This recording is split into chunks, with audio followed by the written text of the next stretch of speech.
이 글은 공동선 창간호에 실린 신경림 시인의 글이다. 오래전 글이라 나오는 책 이름이 우리가 잘 알지 못하는 책도 있지만 그때 고전이 지금도 고전이다. 구독자 여러분은 어떤 책을 얼마큼 읽고 계시는가? 책을 읽는다고 책을 읽지 않는다고 우리 인생이 바뀌지는 않겠지만 다시 한번 뒤돌아보자. 내가 재미있게 감명 깊게 읽은 책이 한 권이라도 있는지 지금도 늦지 않았다. 도서관이든 서점이든 가서 책 한 권씩 골라 읽는 것이 어떤가? 공동선 편집부 글쓴이 신경림 시인. 대학에 들어오면 친구들을 많이 사볼 줄 알았는데 막상 내가 다니는 영문고에서는 문학 공부하는 친구를 만날 수가 없었다. 들고 다니는 책이 그럴듯해서 말을 붙여보면 기껏 미국 유학이 꿈이고는 했다. 강의도 기대했던 만큼 재미있지가 않았다. 자연 나는 외톨이가 되었지만 서울살이가 처음인 터에 달리 재미 붙일 만한 일도 갈 곳도 없었다.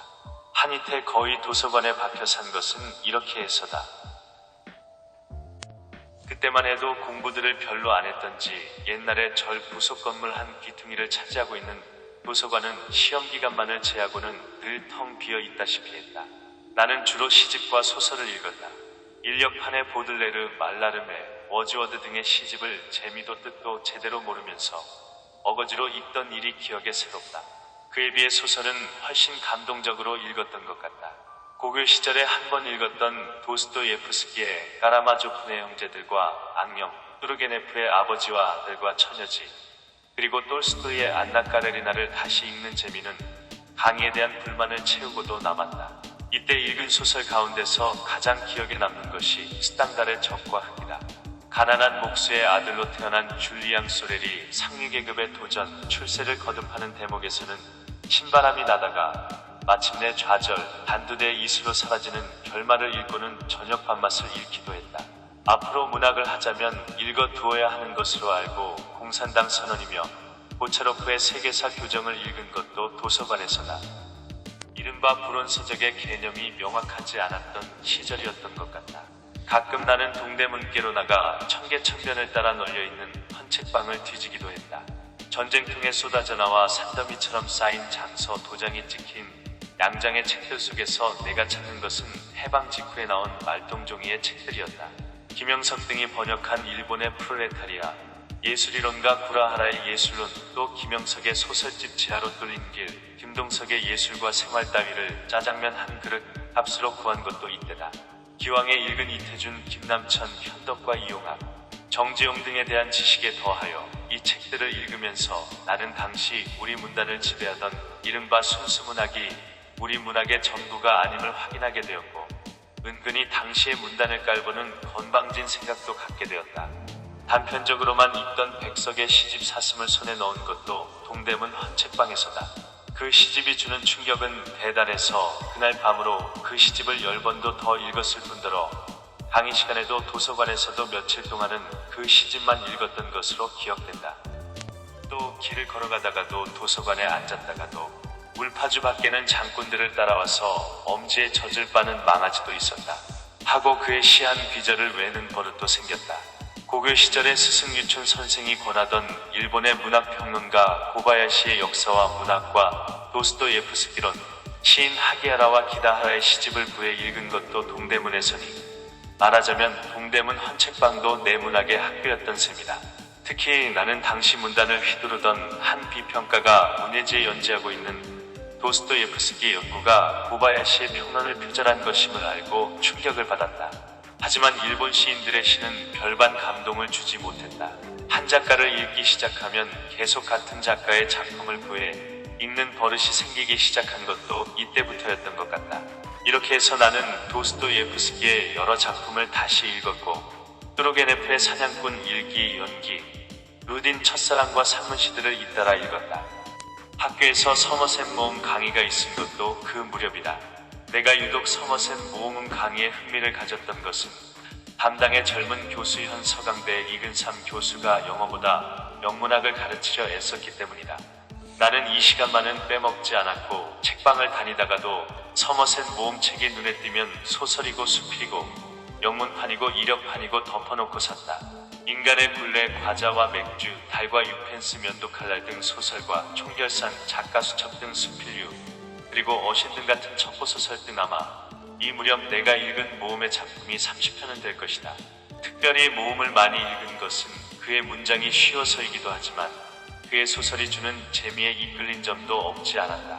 특히 나는 스스로 통속소설가로 자처하면서 독자가 노력하지 않고는 그 뜻을 이해하지 못하는 어려운 수법을 실험하는 작가들은 실로 자신의 두뇌가 텅 빈 데서 오는 불안감을 감춰보려는 속임수를 쓰는데 지나지 않는다.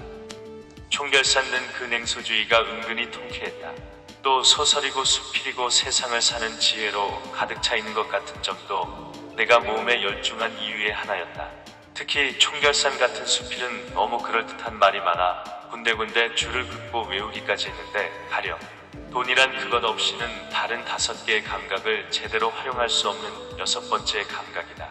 같은 구절이 그것이다.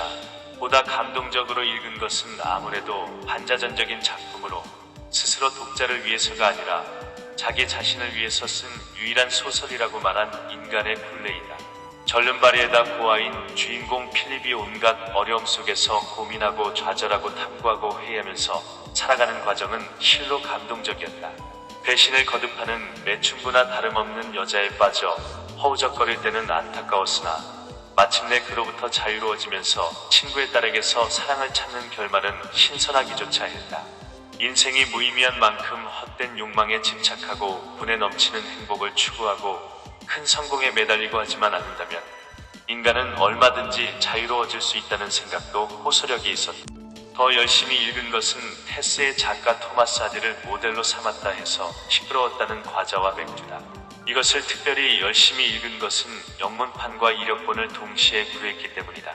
이 소설을 읽고 나서 아직 그럴 나이가 아닌데도 나는 영광과 명예 뒤에는 얼마나 많은 거짓과 가식이 숨어있는가 어쭙자는 한탄을 하기도 했다. 모험 다음에 내가 읽은 것은 그램 그린이다.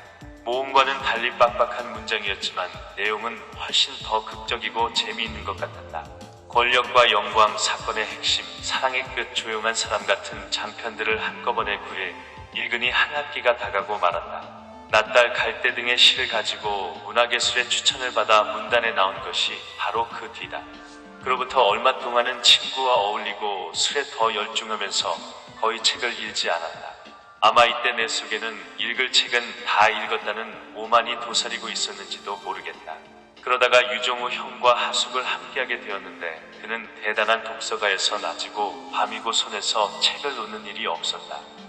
처음 나는 상관하지 않고 계속 마치 책을 안 읽는 것이 시인의 권리이기라도 한 것처럼 술을 마시고 친구들과 어울려 다녔지만 차츰 이래서는 안 되겠다는 생각이 들었다. 그래서 옛날로 돌아가 이번에는 도서관이 아니라 집에 처박혀 책을 읽기 시작했다. 가까이 있는 르네상스라는 음악실에 가서 잠시 음악을 듣고 오는 외에는 사나흘씩 일체 출입을 않고 책만 읽어댔다. 이때는 주로 마크 트웨인, 존 스타인백, 어스킨 콜드웰, 윌리엄 포크너, 어윈쇼, 셔우드 앤더슨 등 미국 소설에 열중했는데 셔우드 앤더슨의 와인즈버그, 오하이오를 읽고는 비슷한 소설을 꼭 한번 써보고 싶다는 생각으로 소설을 흉내내기도 했다. 더 깊이 사로잡혔던 것은 마크 트웨인의 미시시피강의 생활이다. 강과 따로 떨어질 수 없는 내 고향의 삶이 새삼스럽게 돌아보아졌기 때문이다. 지금 생각하니 내가 그토록 남한강에 집착한 데는 미시시피강의 생활에 영향도 없지 않았던 것으로 여겨진다. 비교적 신세대에 속하는 여류작가 카슨 맥컬러즈를 읽은 것도 이 무렵이다. 처음 읽은 작품은 마음은 외로운 사냥꾼으로 혼자서 외롭게 사는 벙어리에 대한 키가 크는 것을 막기 위해 담배를 피우는 카페에서 아르바이트를 하는 소녀의 짝사랑이 여간만 감동적이지 않았다. 이 한 권으로 만족할 수가 없어 헌책방을 여러 날 뒤진 끝에 명동 골목 노점 서적상한테서 중편 슬픈 카페의 노래를 구했다. 난장이 젊은이와 기다리 처녀의 비정상적인 사랑을 주제로 한 이 소설의 감동을 나는 5월의 연가라는 시로 써서 학교신문에 발표한 일까지 있지만 이 시는 지금 찾을 길이 없다. 그 얼마 뒤 시골로 내려오면서부터는 책다운 책을 읽지 않았다. 문학을 포기한 이상 책을 읽는 일 자체가 의미 없는 것처럼 느껴지기도 했지만 우선 너절한 잡지 말고는 책을 구할 길이 없었다. 그렇게 10년을 살았다. 그리고 다시 상경에서 한 2년 어영부영하다가 세계문학 전집을 출간하는 출판사에서 일하게 되었다. 내가 맡은 일은 번역 출판할 원본과 참고 자료를 구하고 원고를 모아서 제작하는 것을 진행하는 일이었다. 나로서는 세계문학을 다시 읽을 더없이 좋은 기회였다. 나는 사무실에 앉아서 옛날에 읽은 부활, 처녀지, 루딘, 테스, 과자와 맥주, 죄와 벌, 분노의 포도, 적과 흑 등 세계 명작을 다시 읽는 재미를 만끽했다. 거기서 끝나지 않고 가령 부활에 참고하기 위해 안나 까레리나를 읽었고 죄와 벌을 더 잘 만들기 위해 까라마조픈의 형제들을 읽었으며 작가론과 평문들을 모두 구해 읽었다. 특히 소년 시절 문고판으로 한두 편 읽은 일이 있는 발자크 문학의 고리오 영감, 외제니 그랑데, 골짜기의 백합, 사촌베트를 읽으면서 새롭게 다가갈 수 있었다. 어쨌든 한 3년 나는 그동안 못 읽은 것을 벌충하고 남을 만큼 꽤 철저하게 책을 읽을 수 있었다. 그 뒤로는 그토록 열중해서 책을 읽은 기억이 없다. 나이 들면서 틈나는 대로 연려실 기술이나 대동야승 또는 연암이나 다산 등 우리 고전을 읽노라 했지만 옛날처럼 집중해서 읽지는 못했다. 1993년 초에는 크게 결심을 하고 옛날에 읽은 고전을 새로 읽을 계획을 세웠다. 지금 와서 돌아보니 신간서적이나 필요에 의해 읽은 책을 제외하면 읽은 것은 고작 까라마조픈의 형제들, 안나 까레리나 조지 엘리어트의 사일러스 마너, 리차드 라이트의 토박이, 그 밖에 홍찬 유편의 시화총님과 영상섭의 3대, 김남천의 대학, 박태원의 가보농민전쟁, 그리고 정지용과 김기림 전집, 에드와르트 폭스의 풍속의 역사와 루카치의 리얼리즘론이 있을 뿐이다. 나이가 들수록 책을 읽는 일이 쉽지가 않다. 들어주셔서 감사합니다. 지금 분위기와 공동선 창간 당시의 분위기는 다르겠지만 지금의 우리에게 필요한 것은 잠깐의 여유와 한 권의 책을 읽을 수 있는 마음일 것입니다.